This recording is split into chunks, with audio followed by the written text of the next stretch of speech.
Të dashur shqiptar, gjuha shqipe është lufta e yjeve. Këto personazhe që blej unë, këto kukulla, këto janë personazhet e Homerit.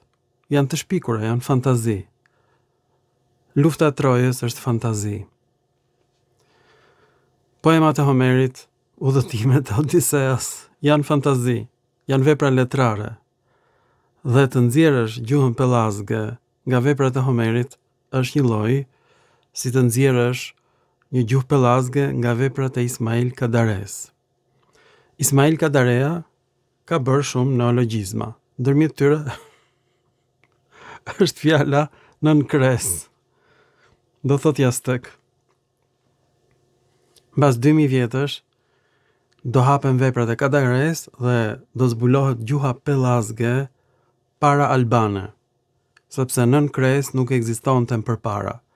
Dhe kjo popullsi para albane ka përdorur një fjalor të veçantë me fjalë shqipe por jo shqiptare dhe përdorte fjalën nën kres për jastekun. Sepse fjala nën kres nuk ka ekzistuar përpara sesa të lindte Ismail Kadare. Edhe termat pellazg nuk ekzistojnë, nuk janë në gjuhën greke. Ne I quajmë para grek. Këto terma janë në mendjen e Homerit. E kuptoni çmendurinë apo jo që ka ndodhur? Ajo që quhet para greke është në fakt mbas greke, mbas Homerit. Homeri ka krijuar këto fjalë pellazge. Nuk ekzistonin. Ne kemi krijuar popullsinë para greke dhe e quajmë atë shqiptare. Dhe do t'ju japun një shembull epokal, një lloj si fjala nën kres e Kadares. Në gjuhën e Homerit ekziston një toponim Aigilips. Në Epir, atje ku janë arvanitasit sot. Kjo gjuhët si gjuhë para greke. Ky toponim është shpikur nga Homeri.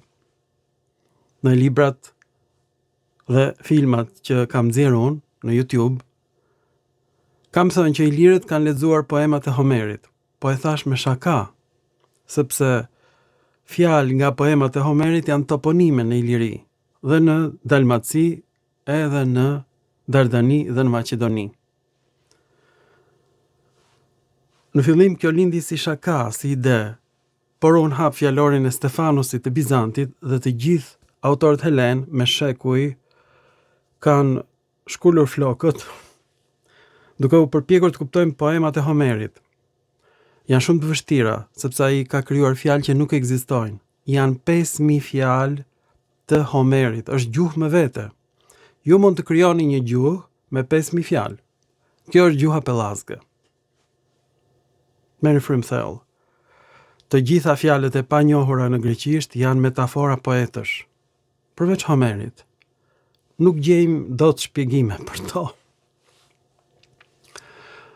Aigilips vjen nga fjala aix I thon dhis dhe lips I thon dhjamit. Gjendet në gjuhën shqipe në fjalën gëlepë dhe sklepë, sklepat e syve.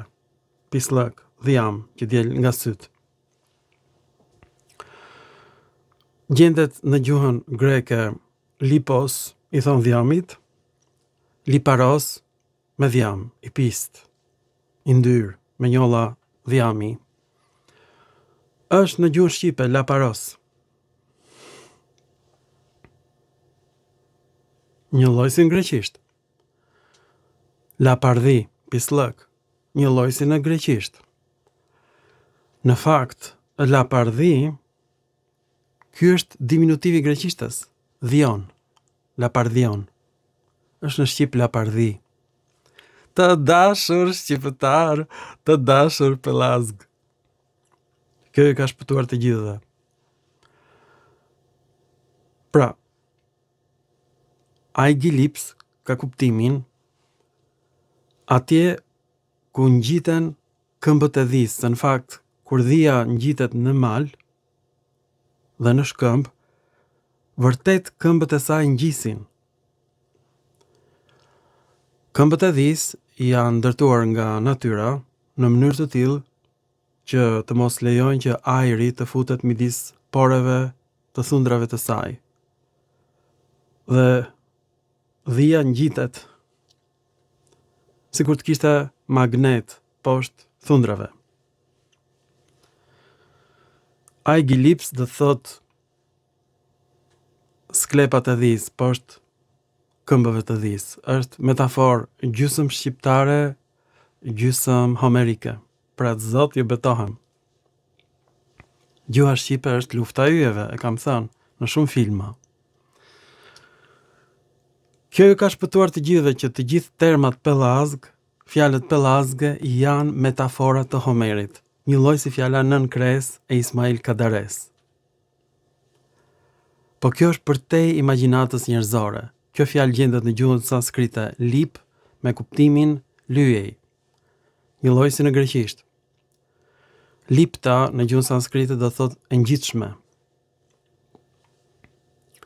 Kjo është në gjuhën baltike, lituaneze, lipta do thot me ngjit, dhe ka ardhur nga kuptimi i greqishtes dhe i shqipes me ngjit, nga fjala sklep, dhe lipta pra është bërë ngjitem në gjuhët baltike, që janë me origjinë nga ilirishtja, por ilirët flisin dialekte helene, këtë e dim.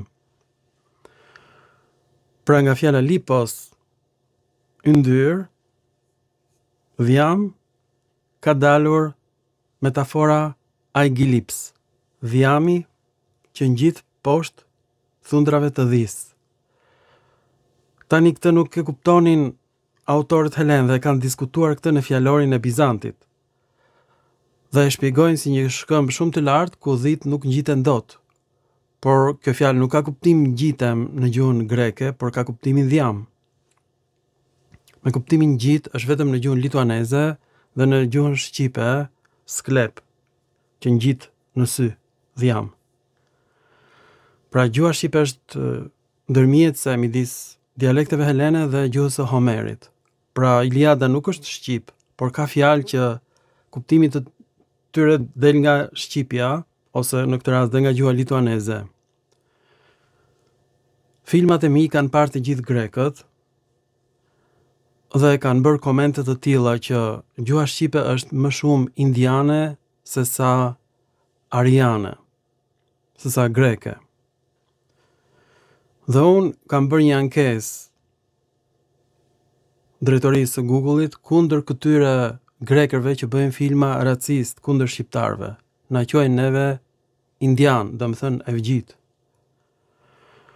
Pra grekët e sotëm që kanë parë filmat e mi përfshih dhe minoritarët, asnjëri prej tyre nuk e kupton se çfarë ka ndodhur, që gjuha shqipe, gjuha lituaneze dhe gjuha sanskrite janë motra. Pra grekët nuk kanë bërë absolutisht asnjë zbulim të vetëm shkencor, sepse janë racist. E gjithë shoqëria greke është shoqëri raciste kundër shqiptarëve. Kjo ka qenë diçka shumë e dhimbshme kur e kam mësuar. Pra nuk ka asnjë intelektual të vetëm në Greqi.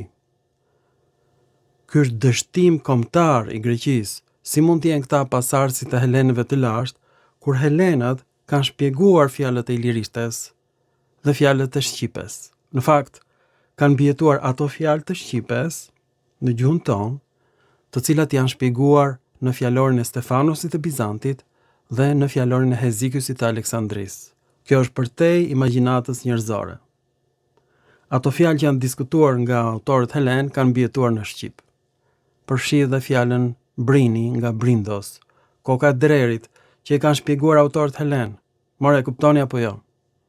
Ulkinion, ujku, e kanë shpjeguar autorët helen për ujkun, qyteti Ulqinit. Dhe kanë diskutuar ngjashmërinë me fjalën Kolkis, të gjetur në Kaukaz, por që s'ka lidhje fare. Dalmatos është fjalë greke. Po t'i shikoni filmat e mi, nga fjala dalma dele në dialektin dorik. Po kjo është shpjeguar në fjalorët helen që i kam lexuar vetëm unë. Pra asnjë autor grek është viti 2025 nuk kupton dialektet e lashta helene dhe ngjashmërinë me shqipen, me lituanishten, me dialektet gjermanike dhe me gjuhën sanskrite. Ata e përfiturojnë shqipen si gjuhë e vgjite. Nuk shpjegojnë dot përse toponimet arvanitase nuk gjenden në një vend të vetëm, por gjenden në pjesë të ndryshme të Greqisë. Do t'i shikojmë në filmat tanë. 4.000 toponime arvanitase kanë hequr grekët. Ky është krim kundër njerëzimit që e kam hapur unë si temë dhe askush tjetër, asnjë shqiptar. Absolutisht fare. Turbo-albanët përpiqen të shpjegojnë fjalët greke me fjalët njërokshë të shqipes. Jo. Këto fjalë kanë burim të përbashkët. Gjuha shqipe dhe gjuha greke janë gjuhë motra, edhe gjuha lituaneze, edhe gjuha sanskrite. Shqiptarët nuk janë e vgjit, siç thonë grekët. Gjuha shqipe qëndron më vete, është gjuhë e veçantë, nuk është gjuhë greke. Prandaj ju lutem të gjithë shqiptarëve, mos u helenizoni, mos dëgjoni fjalët e sudes. Ajo është vërsulur gjuhës shqipe, siç ju vërsulën e vgjitët firmave piramidale dhe i zotëruan ato. Ajo po pasurohet me gjuhën shqipe, është turp shumë i madh, çfarë po bën ai njeri. Dhe të gjithë turbo-albanët e tjerë. Pra kujdes nga sudja. Ajo që ndodhi me paratë e shqiptarëve në 97-ën po ndodh përsëri në 2027-ën, do ta shikoni ju, do plasi kjo. Flucka e shtëpisë botuese Dodona. Do pëlcasi, do ta shikoni. Përfundimisht, të gjitha toponimet e pashpjegueshme të Greqisë janë metafora të Homerit dhe poetëve të tjerë helen. Kjo është gjuha pellazge. E pabesueshme kjo që ka ndodhur. Por kjo gjendet në poemën e Homerit, vetëm atje. Ai Gilips, vend ku nuk ngjiten dot dhit. Dhe tani shiko, fjala shqipe ngjitem ka marr të njëjtin kuptim si nga greqishtja. Ngjit ka kuptim në shqip me ngjit, por dhe ngjitem dhia që ngjitet në shkëmb. Dhe do ta shpjegoj këtë një film tjetër, por nuk e dija lidhjen.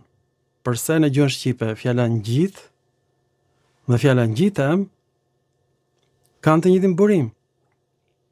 Pra ngjitem në shqip ka marr kuptimin si në gjuhën greke nga fjala ngjit diçka prej dhjami, si sklepat e syve të shqiptarëve. Poshtë thundrave të dhis. Çfarë metafore e bukur, e papërsëritshme. Pra kjo është metafora aty ku ty nuk të shkon mendja, prandaj është e bukur. Prandaj të bën përshtypje. Sepse metafora bashkon diçka komplet të ndryshme. Sklepat e syve që ngjiten poshtë këmbëve të dhis. Është metafora e Homerit.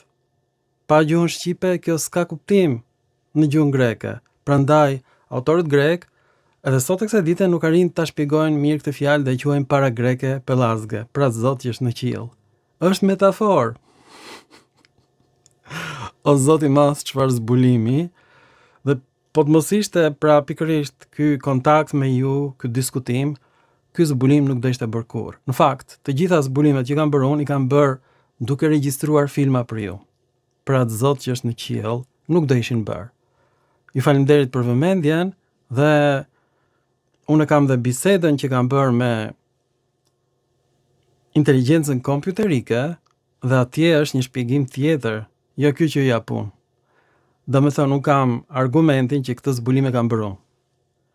Inteligjenca kompjuterike mbledh të dhënat e autorëve helen, atë bën ajo dhe e shpjegon diçka në bazë të autorëve helen, që nuk e kanë kuptuar këtë metaforë të Homerit dhe kujtojnë se emrat e Epirit dhe të Iliris janë para grek, pellazg, në fakt janë të gjitha metafora të autorëve helen dhe autorëve grek në përgjithësi.